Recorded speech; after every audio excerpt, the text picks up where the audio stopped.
Excellent panel. We are going to transition to our final panel of the afternoon.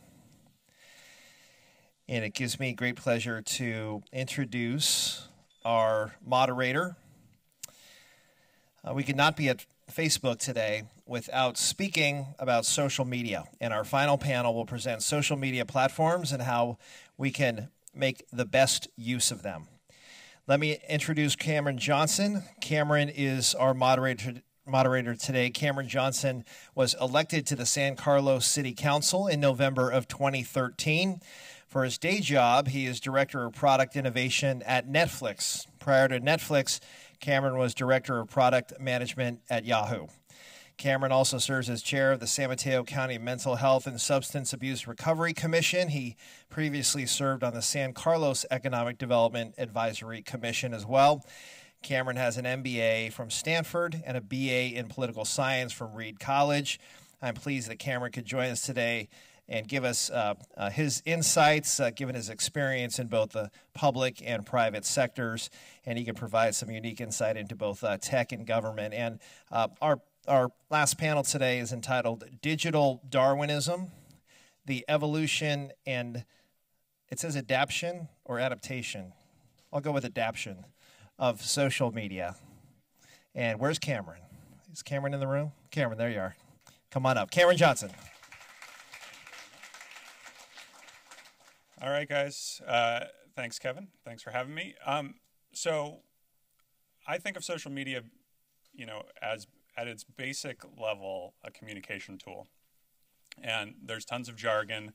There's tons of, insane details when you think about social media. But at its core, it's basically a tool. And what I'm hoping with today's panel is we can have some people who really understand these tools at a very in-depth level and provide some real practical examples for how we can use these tools in our public institutions. So for those of us that are involved in the public sector and in working in government, I like to think that we have a connection to thousands of years of history. People have been trying to organize themselves since there have been people, and these guys up here had access to this amazing disruptive technology, which was writing.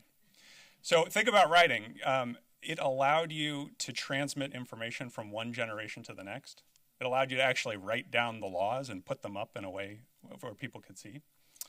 And they carved them into stone tablets, and that seemed to be a good enough technology that they didn't really change it for 2,000 years. And after 2,000 years of innovation, somebody came up with in China the idea of paper. And paper allowed you to take information and transmit it over longer distances, so you didn't have to lug tablets on your back. So now you could send a message to the next village, or you could communicate, you could have diplomacy, you could write down the law, you could send it out to the province, and they could tell the people what the law was. And that was pretty good for about 1,250 years. And then we came up with the printing press and movable type, which now allowed you to create government documents, which was really exciting for everyone. You could create the same information and share it with the same copy of information, share it with many people all over the world, which then led 400 years later to the telephone, which allowed you to actually have a real-time conversation and transmit information. Now, people who were unhappy with somebody could pick up the phone and call you and tell them, fix my street, etc. This led 100 years later to the internet. Who here was working in government in 1994? So pre-1994, no email, no web, no mobile phones, anything. And today, this very incremental, slow development of technology, of really the basic idea being able to proliferate, transmit information, be able to have communication, express what the rules are, get feedback on the rules, participate in that process, has completely exploded. So 20 years later, after we were using dial-up modems, we have all of these amazing tools. And it's totally, completely overwhelming. We don't know how to use them differently at home, work, family, friends, and how to think about how to use these tools for public institutions We're at the very, very, very beginning of that. And, you know, oftentimes they call epochs in history based on the technology that was available. There was the Stone Age, there was the Bronze Age, and I think, you know, if you go 500 years in the future, they're going to talk about the age that we sit in today as the age of the internet. It's fundamentally transforming society, as we've talked about today. But these tools are very challenging for us to figure out how to be effective and how to use them. And I think there's been a lot of great information today. So what I'm hoping we can bring up our panelists, and we're going to start with LinkedIn. And we have a panelist from Instagram and a panelist from Facebook. What I'm hoping that they can do is just to think about their platform as really a communication tool for public institutions. How do you transmit information? How do you engage with your citizens? How do you have a dialogue, as was talked about in the last panel? And how can you do that effectively and provide some examples? So I'm going to bring up our first panelist. Our panelist is Allison Dorsey. She's the Social Impact Manager at LinkedIn. And she focuses on connecting LinkedIn members with nonprofit and government service opportunities as skilled volunteers and board members. And Allison's going to have a few remarks, and we can ask some specific questions about LinkedIn, and then we'll bring up our next panelist. So thanks, Allison. Thanks. Hi, everyone. Thanks. Thanks for having me. So who here has a LinkedIn profile? It's good to see. Which of you uses your LinkedIn profile to promote your city or your nonprofit? Okay, so this is what my job is, figuring out how our tools can be more useful to nonprofits and to city governments. So, you know, your LinkedIn profile is your professional identity, and LinkedIn is the world's largest professional network with over 300 million members. And I think in the past, people have thought of their profile as a way to advance their own careers, which it still is. But there are also a lot of ways now where you can use your LinkedIn account to benefit the organization where you work and also other organizations that you support. So a couple years ago, we added a profile field called the Volunteer and Causes field. Does anyone have that? All right. So that's where on your profile, you can add the causes you care about, the organizations you support, your volunteer experience, and how you'd like to give of your time and talent in the future. That last part is a pretty new part of the field, and it's really important to us because it's us asking that question like it's an expectation, that it should be a total social norm that everyone is donating their time and their talent. So we want to ask every professional that question and have them represent it on their profile.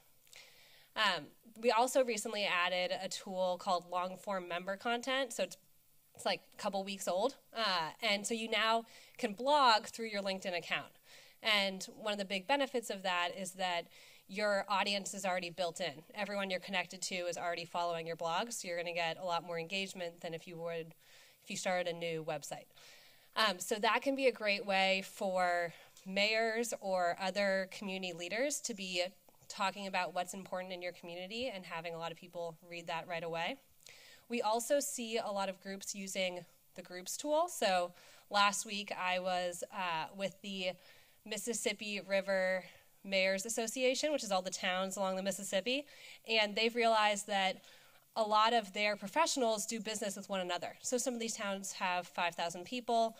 Those 5,000 people are not enough for these businesses to become very successful, so they rely on the professionals in other towns to support their businesses. So they've now created a group of all of the cities and towns along the Mississippi to have their professionals join this one group and do business between one another. So we've seen groups be used in that way. And then what I spend most of my time on and what I'm really excited about is the volunteer marketplace. So in January, we launched the ability to use our jobs infrastructure for volunteer and board positions. And a lot of people ask, like, why would you do this? How is this good for LinkedIn? So the real reason why we do it is because all of our members want it. 82% of LinkedIn members want to use their skills to volunteer, which is a whole lot of people. And there's this big myth that we like to call the volunteer gap, where everyone thinks that there are too many needs and not enough people to solve them.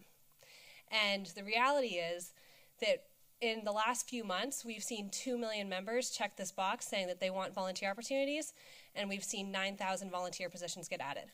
So it's actually the opposite. We have way more people looking to serve than we have scoped opportunities ready for them to fill in.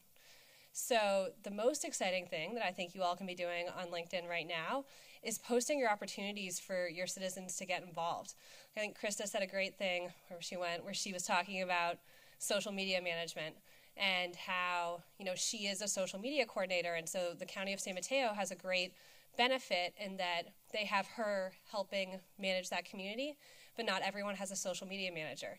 But actually everyone can post to recruit a volunteer social media manager. And it's actually the #1 most popular volunteer posting on LinkedIn. So if you do anything, please have it be to post a free job description to recruit a volunteer to manage your social media channels for you, because so many people around here really want to do that. The same thing is true of boards and commissions. So last week while I was with the Mississippi mayors, I was also with the mayor of Memphis, and Memphis is doing something really interesting where they realized that their boards and commissions are filled by the same people a lot. This is true, all over the country, that people sit on a board, a position opens up, the people that hear about that opening are the ones who are kind of in the loop on serving their community, and so there are a lot of other people that haven't heard about that position. And so Memphis had an opening on their music commission. So they posted on LinkedIn this volunteer commission member position, and all these applicants came in, and they're applicants that they never knew before. These aren't people who have been involved in the city government before. They're people who saw this as a recommended job for them on LinkedIn based on their skills and experience and thought, here's an opportunity for me to serve. So it's just a way to get a more diverse pool of candidates for the boards and commissions. That's it.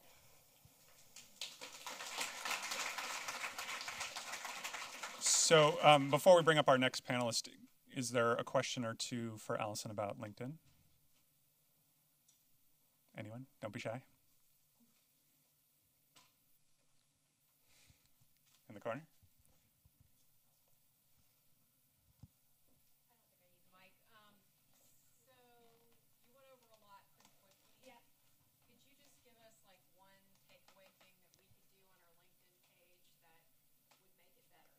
Yeah, so my #1 thing that I think you should do is post your open volunteer and board opportunities. So I go to a lot of city websites looking at the commission listings, and they're frequently there. The commission listings are already scoped out. So if you just copy paste them into volunteer job descriptions on LinkedIn, it'll help a lot. Sure. Yeah. Yeah, I know. Thank you. I don't think we've gotten our commissioners posted open. Okay. That's a good idea.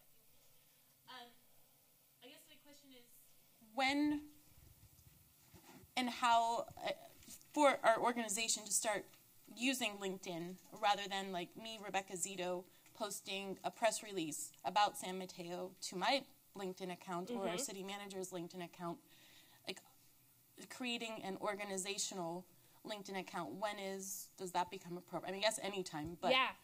So it's actually a company page. So you will keep your own accounts, and then within your account, you'll create a company page for the city, and you can post those updates there on the company page.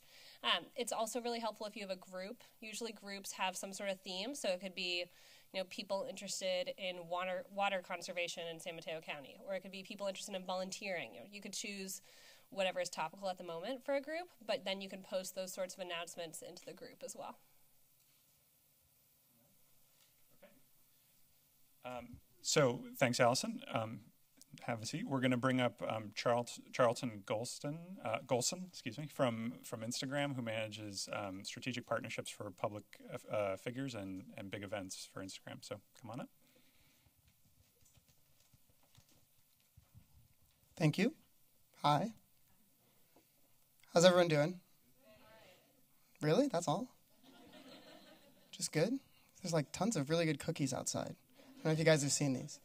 Hi, I'm Charlton, and as Cameron mentioned, I run public figures and major events partnerships for Instagram.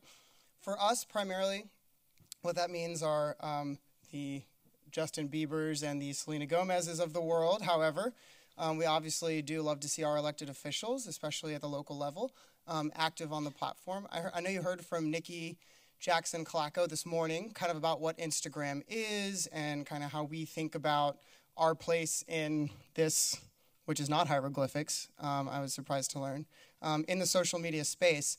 So I guess I'm going to focus, since you already heard from her about that, on how, kind of what are some best practices, good examples, and then just leave most of the time for questions. So the best way to understand Instagram, and by the way, how many of you are on Instagram? Show of hands. Wow. Yeah.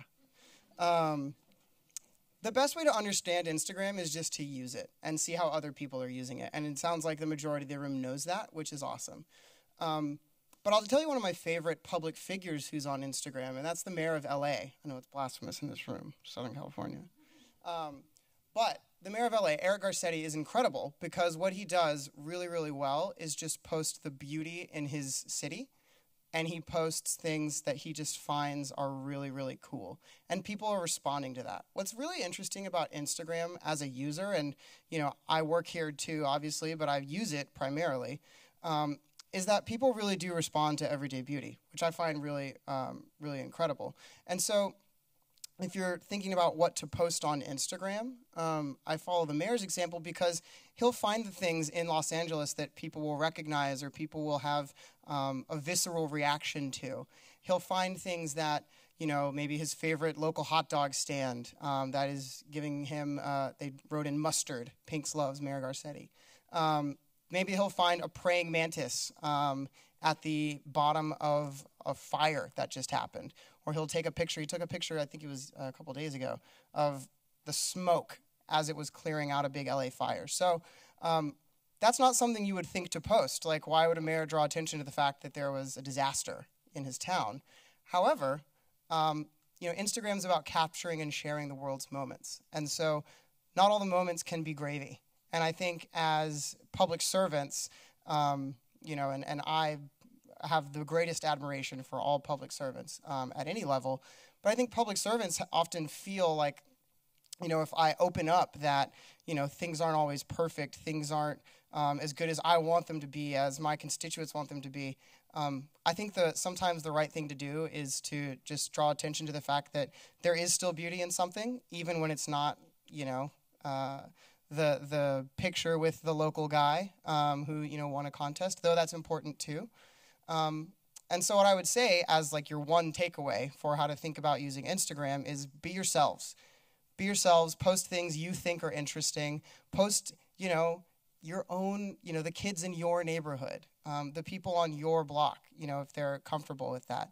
The things that you actually enjoy, because that's what's going to show through and that's what people are going to respond to. They're going to respond some to, honoring the people in your communities who are doing amazing things, because that's what Instagram is about too, is inspiring creativity and inspiring others to do great things. However, they're really going to respond as, a San Mateo supervisor or, an assemblyman or a school board member. They're going to respond to the things that you really care about and that they put you in office to care about. So with that, I'll just leave most of the time for questions. I stumped you. I guess I'll ask a question. Oh, go ahead. Well, I just thought maybe you could give an example of how an elected official or a candidate might be using Instagram successfully. Elected official, I would say kind of that first thing of highlighting the great things about, kind of your job and the things you see every day in your community. Candidate's a little bit different because you're really trying to sell something. And that's a really different value proposition for the person who sees your photos in their feed. I think as a candidate, what I would say is almost double down on the things that you find really interesting, because that's what you're selling is, I love these parts of our community. I really care about making sure our schools are better. I really care about making sure we have water to last us into the next decade. I really care about making sure that, we reduce the number of people who are food unsure in our community. And I think that drawing attention to the things that you care about in a way that, kind of inspires people to take action for you is probably the best practice I could come up with. The one thing that I would say is pretty different about Instagram relative to all of these other guys is that as you're posting, you don't think as much about what you're linking to. So it really is just, it's agnostic in that sense. You know, we don't just have the functionality to post links in your posts. So, you know, you can't say like, come join the fight here and people can just click on it. You know, you can put links in it, but they'll just be dead links. So, I mean, it's sad but true. There are 100 brands out there, I'm sure, who would want the same thing. Follow-up.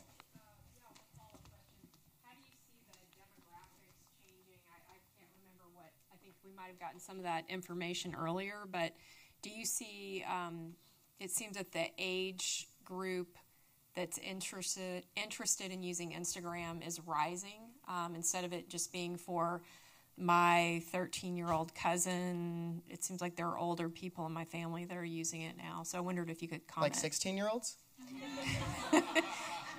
And this 45-year-old. I'm totally joking. Yeah, I think those dynamics are changing. I mean, that's any platform that has a lot of early adopters. They tend to be super young, mostly urban, primarily United States, which is where a lot of these companies are based.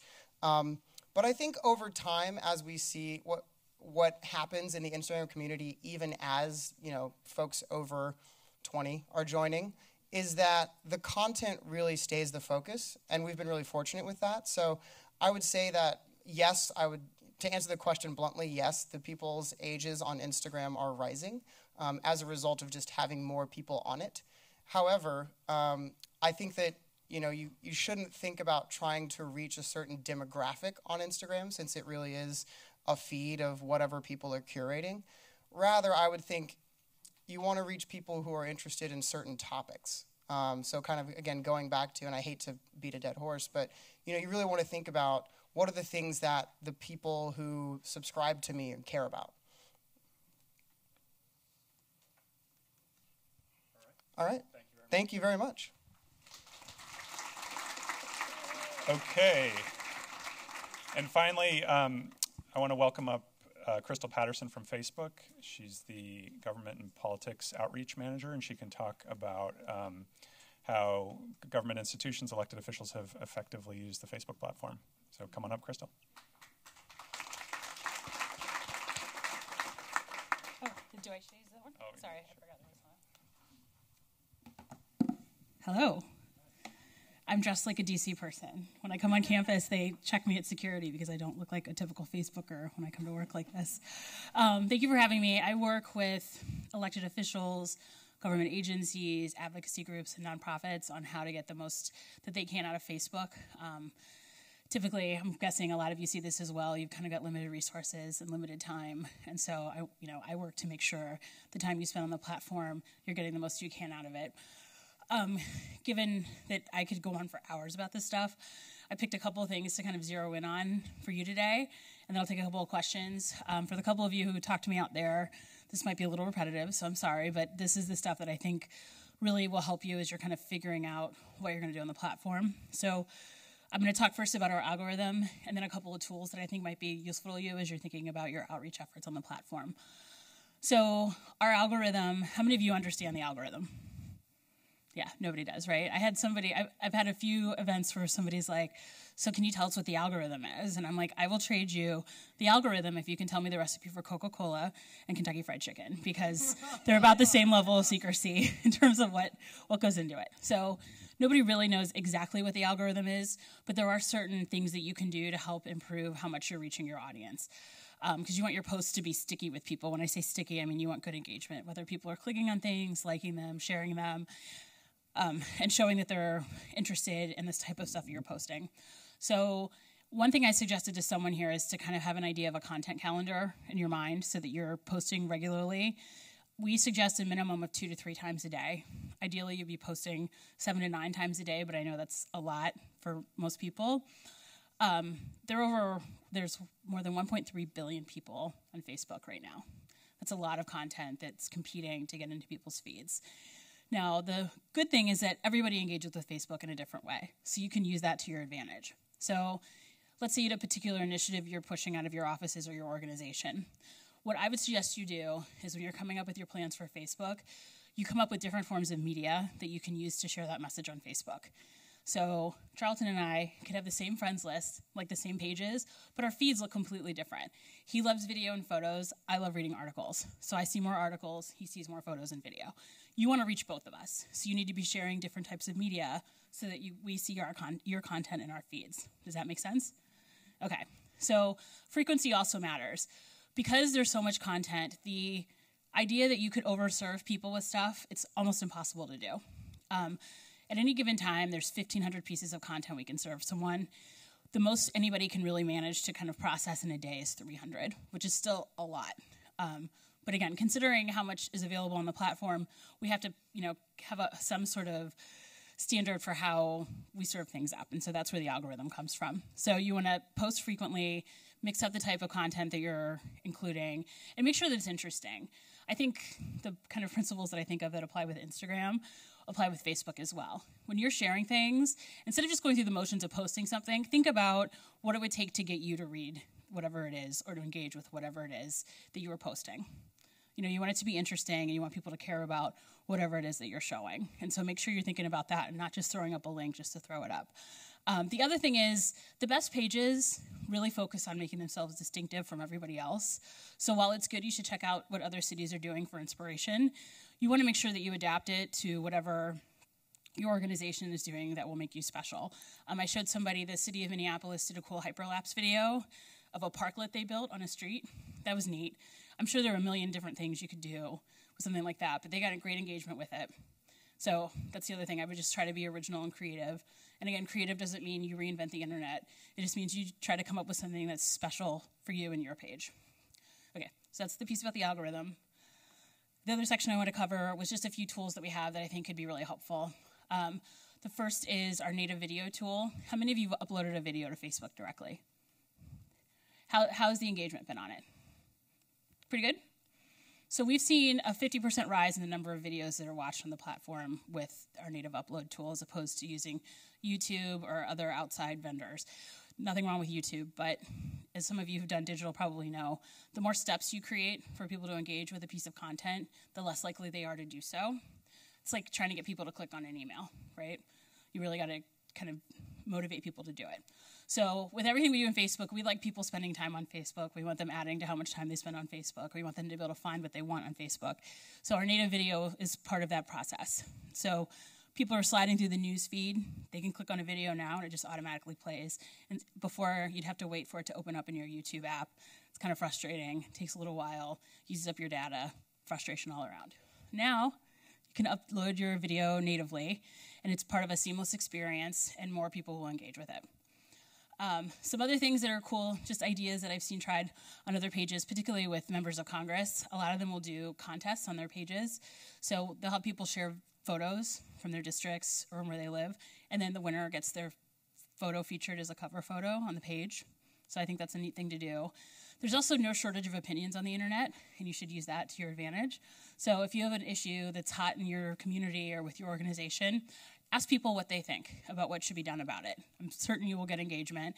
And then I would encourage you, as the administrator, whoever's the appropriate person in your organization, to engage in the comments and respond to people, whether it's thanking them for giving their input, responding if they have questions, or anything like that. Facebook works best when it's an interactive experience for everybody. So instead of just posting something and kind of leaving it there and hoping something good comes of it, when you get people commenting and asking questions or doing whatever, try to respond to them if it's appropriate. Okay, so that's like the very, very short drive-by version of my usually much longer speech. But I'd love to take a couple of questions just because I feel like this is more about you than me. Please.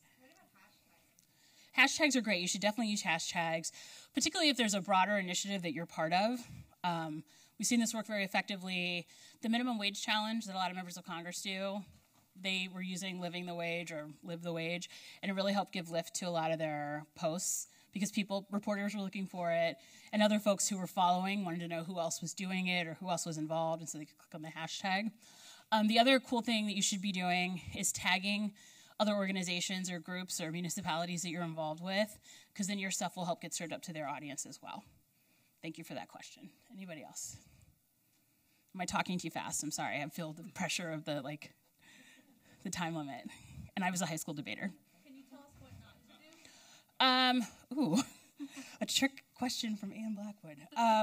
What not to do? Did you have something in specific in mind that I should be? I don't know, a bunch of guys standing in suits next to a podium. Yes. Okay. So we're doing. Thank you. Good one. Good one. So I always joke. Again, I'm on the Hill a lot. A lot of times they think creative photos are having the member shaking hands with someone in front of their office plaque and a flag. That is lovely. It is great civic duty work. It is not interesting Facebook content. It's good. What would be cool, though, is if they posted about the people they met with and talked about what jobs they had in community, what they talked about in their meeting, if they're doing some initiative that brought them to the office, like something that makes that interaction more special. The other thing, I came up with something else, those meme photos that people love to use, make sure if you're using them that they're relevant to whatever work you have going on and that they're meaningful to your audience. Sharing them just to share them because something's clever isn't going to work for you.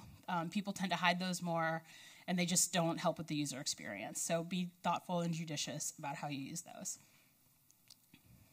I have a question, Crystal. So the Facebook algorithm doesn't show every post to every person who likes your page. Right. So should local governments be spending money to boost their posts? That's an excellent question. Thank you. That's a very good question. So yes, boosting your posts is a great kind of cost-effective way to help broaden your audience, and you don't have to spend a lot to see good results. And in fact, you can do some tests on posts. So let's say you put up 10 posts in a week, hopefully more. The ones that perform well, if you boost them, with $25, $50, $100, you can target who's getting them to help broaden the audience. So if you have an initiative on breast cancer awareness, you probably have a particular audience you want for that. Or if you're having, some big event that's targeted towards, older folks in your community, you can target to them on Facebook. If you go to facebook.com/ads, there's a lot of information about how to boost posts, how to do your targeting, and it'll answer a lot of the questions you might have about how to get going. The great thing about Facebook is that it's very easy and it's set up so that you on your own can go on there and just go crazy with how you want to boost your posts and have a paid presence on the platform. And it really, in terms of cost per acquisition, is a great value. You're not going to get the bang for your buck in any other way like you do on Facebook. And make sure you're reaching the right people for the material that you're trying to share. Thank you. That was a great question. Sure. All right. Thanks, Crystal. Yes. So I have just a couple questions, and then I can kick it off to see if there's any last questions. I want to ask a question of Charlton. So we don't have an Instagram account in San Carlos yet, although I personally have an Instagram account. But I think one of the concerns that people would have is, they would create an Instagram account and then they would immediately have no followers, and it might go that way for weeks or months. How do you get followers on Instagram?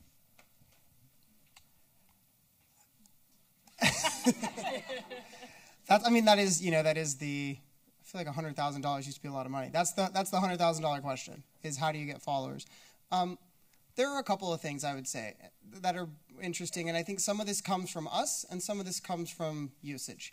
The things that we do are things like we'll try to suggest users that you can follow, and there's a nice kind of symbiosis where when you follow a couple of certain really big accounts, a bunch of people will notice and you'll start to see some followers. That's one way. That's kind of the Instagram side. I would also encourage you to use Facebook to promote the fact that you're joining Instagram and LinkedIn and YouTube and who else is on here? Snapchat, really? But wherever you are, wherever you are, I just feel like Snapchat's like the messages go away. How do they stick with you? So wherever you are, you really should try to put links to whatever it is that you're most concerned about growing at that moment. So, for example, Crystal's saying post great content, and she's more of a links type person. There are probably another, at least in the San Mateo area, another 1,000 people on Facebook who read links every single day that they get from Facebook. And so if one of those links is, hey, follow your new supervisor on Instagram, we just joined, excited about building, about showcasing what's great about San Mateo, that's a great way to start out getting followers. The other thing, and she touched on this as well, is interact with someone who has more followers than you.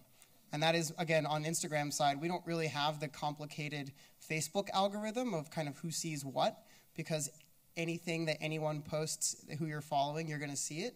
But in terms of trying to find new people to follow, we'll surface some of these newer folks who kind of have a followership or some connection to other people who are nearby and people who are interested in the same kinds of photos that you start to like. So that was the longest answer to a very simple question. Thank you. So a question for Allison. I'm excited about the new volunteer opportunities on LinkedIn. We have openings on the Transportation and Circulation Commission in San Carlos, and we need good candidates. Traditionally, one of the things we struggle with is trying to find new blood. You have the people who know folks on the city, have established relationships, but you want to get out to new people. And so help me. How do I get new people to join the Transportation and Circulation Commission through LinkedIn? So our algorithm kind of does it for you. So you're going to post, the volunteer postings are the exact same as a job posting. So the vast majority of Fortune 500 companies are paying $500 a month per job. We're saying, hey, use that exact same system for free to recruit volunteers and board members. So you'd go into the job posting flow through nonprofit.linkedin.com, or I can send you all a special code to do it more easily. So you go through, you get to the job posting. If you already have these positions on your website, you can copy paste them into that job posting, and you start it with the word volunteer. So we all know it's a volunteer position, and then it automatically gets matched to the members with the skills and experience that you've put into that description. So it'll go into their on-site ads. So like when you're on LinkedIn and you're on your homepage, you see jobs that we think are a good fit for you. You now will also see volunteer and board positions that we think are a good fit for you. And how are those determined? What are things that I could put in the ad that would make it so that the algorithm gets it to the right people? So I'd say the more standardized you can be in the skills. So we have a section on the job posting for functional area. So it's a drop down. So any of those are kind of popular functional areas. So using those words a lot helps. And filling in the desired skills and experience section completely. I think a lot of people focus on the position description, but there's actually a whole second section just on desired skills and experience. The more information you give us there, the better we can match you. That's great. All right, a question for you two guys. So a lot of times local government can get a bit tentative when we're posting things because some of the issues that we work on are controversial. People don't like, or there's people on both sides of the issue. I've been in a lot of meetings where people say, well, we can't post that on Facebook because people are going to scream and yell, and then we'll look bad and it'll be public, and we can't take it down because it violates, certain laws.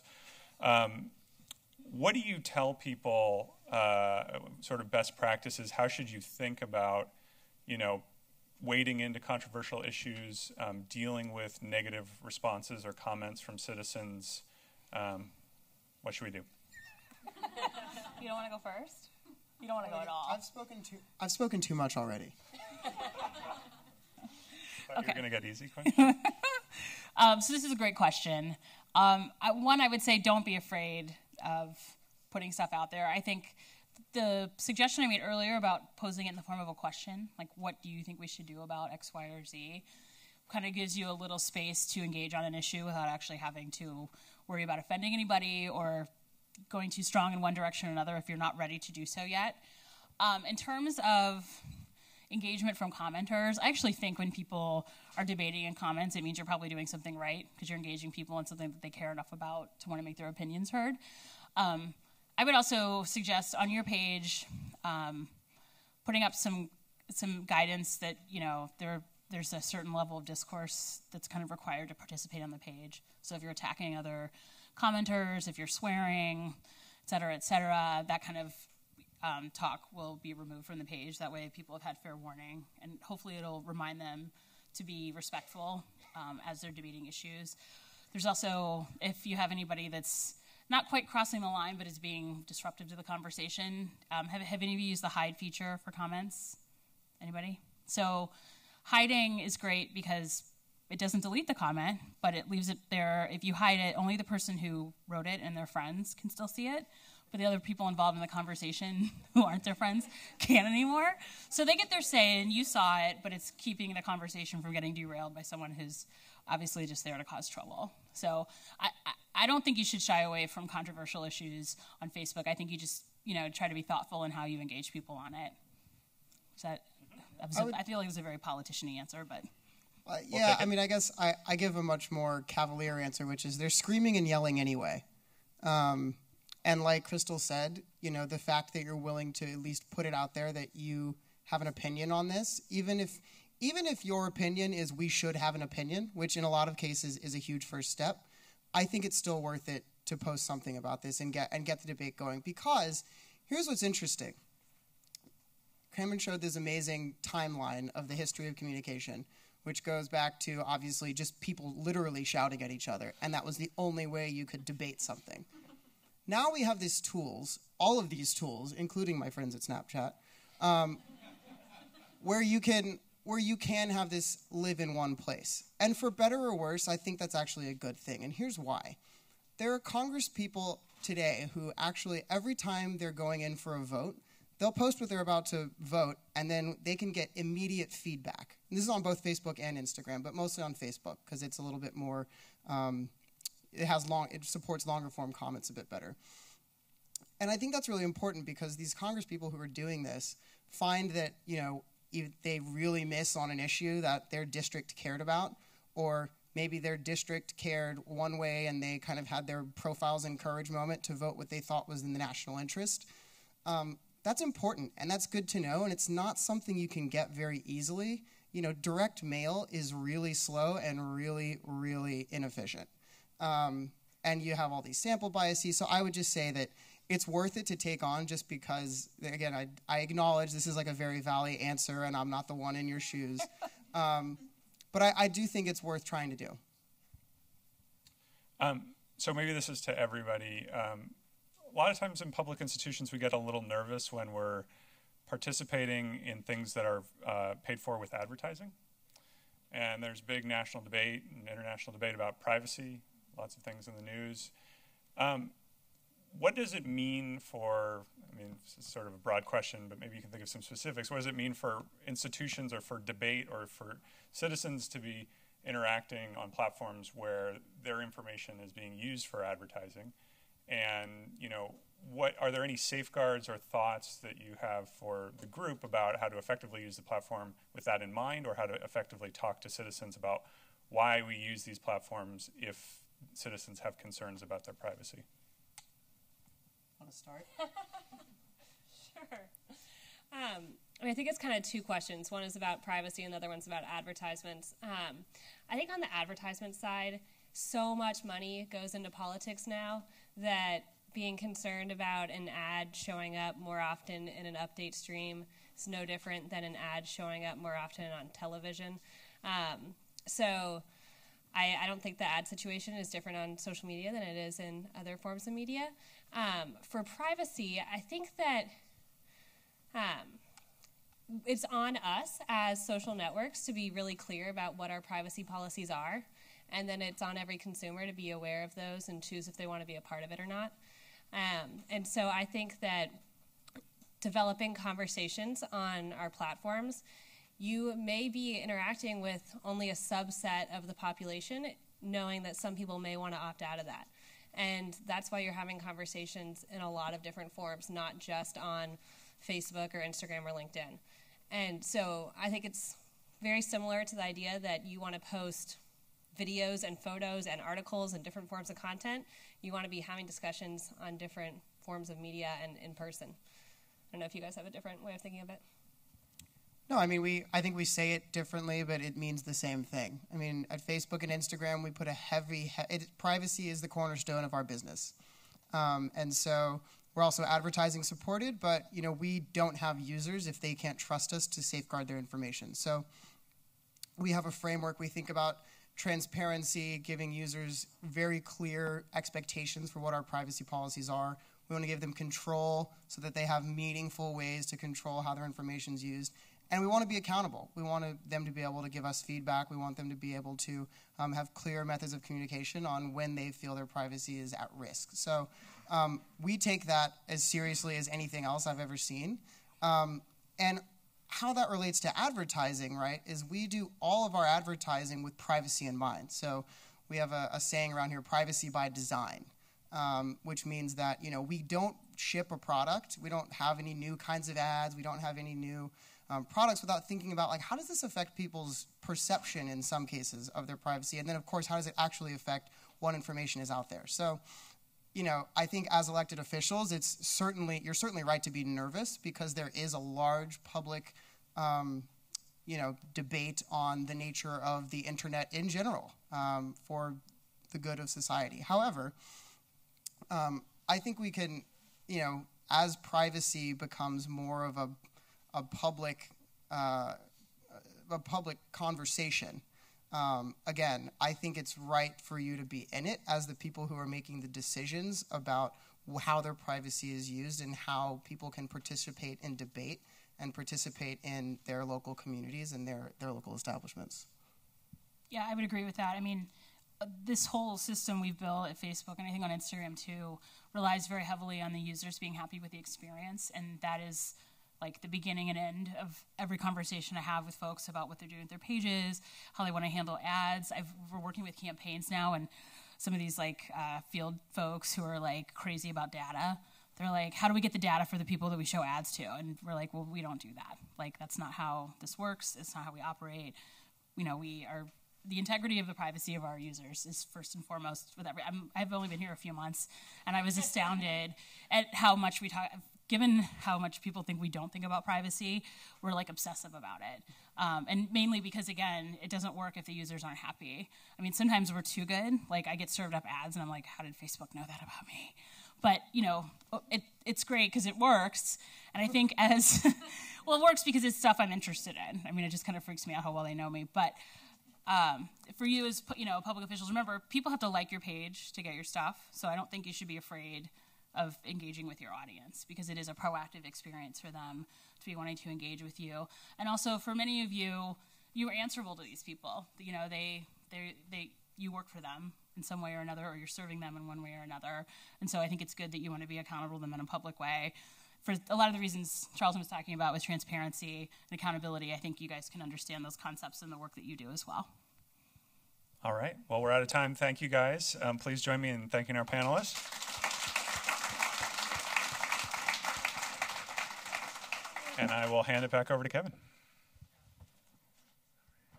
Thank you very much, Cameron, Allison, Charlton, and Crystal, for some excellent practical advice for not only candidates, elected officials, but public agencies in general. Greatly appreciate that. So I've been given the impossible task of trying to sum up and encapsulate all that we heard today, and that is not going to happen. I'm going to be exceedingly brief, too much good information to properly bullet point for you. Just a couple of notes I've made over the course of the day, lots of discussion, not overtly, but underlying much of this around the digital divide, how we integrate this work into our schools, how do we turn consumers into producers. I continue to be struck by, and this is something that Cameron Johnson, the moderator of the last panel, and I have talked about offline as well, but the gap that still exists in innovation, in spite of, rather, the innovations and the model projects we see in government, the gap that still exists between the private sector and the public sector around customer service expectations. The expectation level is ever increasing among our constituents and the public because they do so much interface with the private sector, Netflix, other online activities. They have that same level of expectation for government, maybe discounted a little bit because of the reputation of government, but we are really in catch-up mode in terms of public agencies, trying to catch up to the innovations that are happening in the private sector.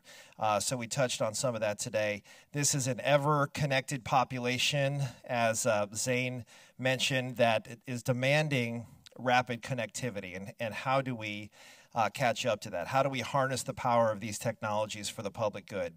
One note about San Mateo County, this room is populated with community leaders from San Mateo County. We are actually an ideal place for innovative model projects. There's no one dominant city that kind of calls the shots like you have in San Francisco or Santa Clara County with San Jose in many respects.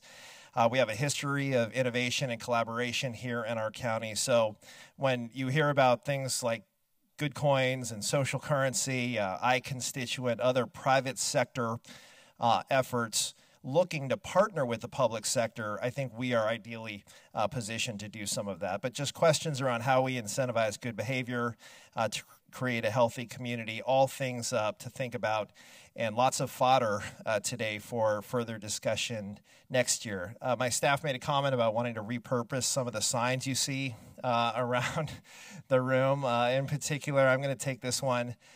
It says, nothing at Facebook is someone else's problem. So I'm going to say nothing in government is someone else's problem. That's something words to live by, I think. Just a couple of final notes before I get into the thank yous. There are Facebookers still on site to look at your Facebook page and give you some practical advice on how to improve your page. They are outside of this room. Any presenters that are still left in the room, we're going to try to take a selfie with Warren and I to compete with the Academy Awards selfie. So hang around for that. That's really exciting, I know. So with that, let me get to the thank yous, because so many people have spent hours and hours to pull today together. First, I want to publicly recognize the sponsors of Connect 14. Facebook, for opening their doors to host the event, for their staff, their technical expertise. In particular, we'd like to thank Ann Blackwood, Director of Government Affairs, who you met this morning and who stuck it out all day here, although this is home base for you, so you didn't have to go too far. But thank you for being here. And Krista Kobeski as well, who handled all of our facility needs. Second, SAMCETA, the San Mateo County Economic Development Association, Roseanne Faust, who is still here as well, and her team. They were instrumental with lots of behind-the-scenes support. Our other event sponsors, the County of San Mateo, the Redwood City San Mateo County Chamber of Commerce. And finally, none of this would be possible without the planning team from the County of San Mateo that executed on our vision. Asia Betancourt McCarthy, Krista Biggie, Eric Forgard, John Ridner, I apologize if I mispronounced that, Bev Thames, John Walton, and Marshall Wilson. On Marshall Wilson, I want to thank Marshall. This is his last day with the County of San Mateo, and we are very grateful that he chose to spend it here with us. Thank you, Marshall, for all of your fine work, not only today, but in the many years past with the county. We will miss you very much. And a big thank you to Supervisor Warren Slocum's staff, Carol Marks, Marcy Dragon, Maya Perkins, and Irving Torres. And finally, my district office staff, all of whom are superb: Mario Rendon, Joe Fazio, Ben Cohn, Carol Ong, and Virginia Kroger, and all of our interns and volunteers who were with us today. And now the most important part of the day, I'm going to turn over to Warren, the raffle.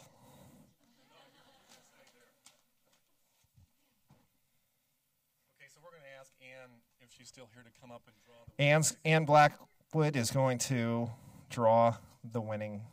Should we tell people what it is, or is that is that the surprise? I don't know, actually. I wasn't in on that meeting, so. Go ahead, tell them. It's actually, if you'd like an Apple Watch, you could win it here. But what we did was we just got a $350 gift certificate at the Apple Store. Okay, so you can use it any way you want. But the rule is you have to be present to win, right? You have to be present to win. So mix it up. Here we go. Drum roll. Leah Turk is not. Sorry, Leah.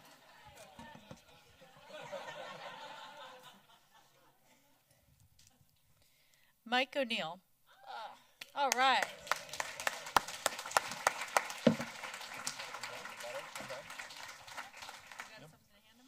Yeah, it's right there. Congratulations. Let us see the Apple Watch when you get it, will you? Yeah, post it on Facebook. Okay, with that, the meeting is adjourned. The conversation continues. I think that Facebook is going to archive the live streaming, and we're going to segment the sessions, and those will be posted on connectsmc.org, as well as Kevin's site, I think, and the county's site. So thanks, everybody, for coming. See you next year at Connect 15.